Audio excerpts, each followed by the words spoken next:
ತೆರಿಗೆ ನಮ್ಮ ಹಕ್ಕು ಅಂತ ನೀವು ಫಸ್ಟ್ ಮಾತಾಡಿದ್ದು ಯಾವ 28 MP ತಾಕತ್ತಿಲ್ಲ. You should get our money. ನೀವು ನಮ್ಮ ತೆರಿಗೆ ನಮ್ಮ ಹಕ್ಕು ಅಂತ ಹೇಳಿದ್ರೆ sir, we are very very proud of you sir.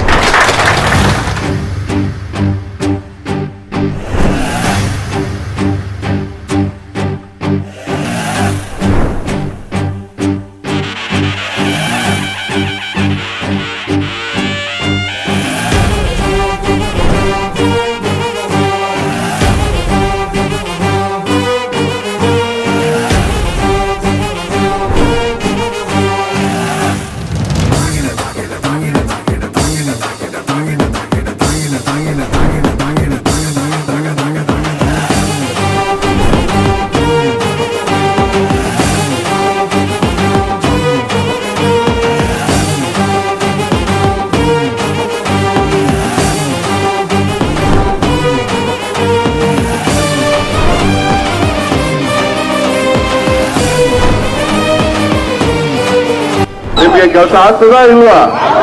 ನಾನು ಹೇಳಿದ್ರು ನಡೀತದಾ ಇಲ್ವಾ? ಧೈರ್ಯವಾಗಿ ಹೋಗಿ ಎಲ್ರಿಗೂ ಓಟ್ ಕೇಳಿ ಓಟ್ ಹಾಕ್ಸಿ. ನಾನು ನೋಡ್ಕೊತೀನಿ. ಎಲ್ರಿಗೂ ಒಳ್ಳೇದಾಗ್ಲಿ.